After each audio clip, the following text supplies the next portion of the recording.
টেনশনবিহীন নির্বাচনে আমি প্রার্থী হিসাবে আমি আমার নিজেকে মনে করছি যে আমার মধ্যে এবার কোনো টেনশন নয়। রাজশাহী তাহিরপুর পৌরসভার মেয়র থেকে রাজশাহী ৪ আসনের এমপি ছিলেন মাত্র ৭ মাস, আর তাতেই ক্ষমতার অপব্যবহার ও দুর্নীতির মাধ্যমে নামে বেনামে হাজার কোটি টাকার মালিক বনে গেছেন আবুল কালাম আজাদ। এমনই অভিযোগ উঠেছে আওয়ামী লীগ দলীয় সাবেক এই এমপির বিরুদ্ধে। অনেকেই বলছেন তার সম্পদ বেড়েছে রকেটের গতিতে। অনুসন্ধানে জানা গেছে তাহিরপুর পৌরসভার মেয়র থাকাকালীনই আবুল কালাম আজাদ ত্রাসের রাজত্ব কায়েম ও দুর্নীতি অনিয়মের মাধ্যমে সম্পদ গড়া শুরু করেন। পরে গত সংসদ নির্বাচনে ৩ বারের এমপি এনামুল হককে টেক্কা দিয়ে দলীয় মনোনয়ন বাগিয়ে এমপি হওয়ার পর আরও বেপরোয়া হয়ে ওঠেন। এমপি হয়ে ৭ মাসেই সন্ত্রাসী বাহিনীর মাধ্যমে ওই উপজেলায় প্রায় ৫০০ বিঘা জমি ও পুকুর দখল করেছেন বলে অভিযোগ উঠেছে। শুধু নিজে নয়, অবৈধ সম্পদ অর্জনে সঙ্গী করেছেন তাহিরপুর পৌরসভার সাবেক মেয়র স্ত্রী শায়লা পারভিনকেও।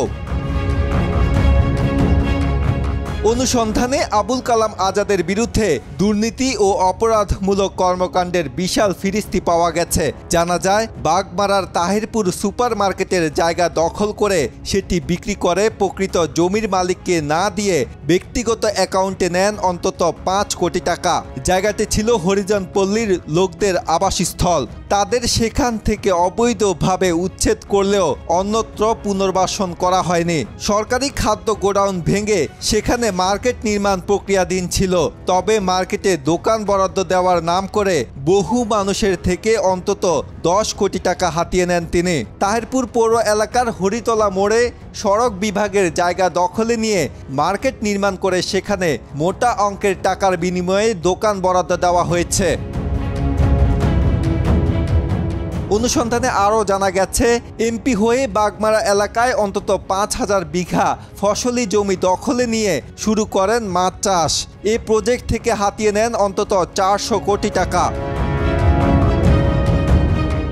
এ প্রসঙ্গে তাহিরপুর পৌর এলাকার বাসিন্দারা জানান, কালাম মেয়র থাকা অবস্থায় তাহিরপুর বাজারে অন্তত ৮ কোটি টাকা মূল্যের একটি জমির দখল নেন। জায়গাটি তাহিরপুর মন্দিরের নামে হলেও মেয়র থাকাকালীন তা দখল করে গড়ে তোলেন ৫ তলা মার্কেট। পৌরসভার রাস্তাঘাট থেকে শুরু করে বিভিন্ন উন্নয়ন কাজের ঠিকাদারি মূলত সহযোগীদের লাইসেন্সে তিনি নিজেই করতেন।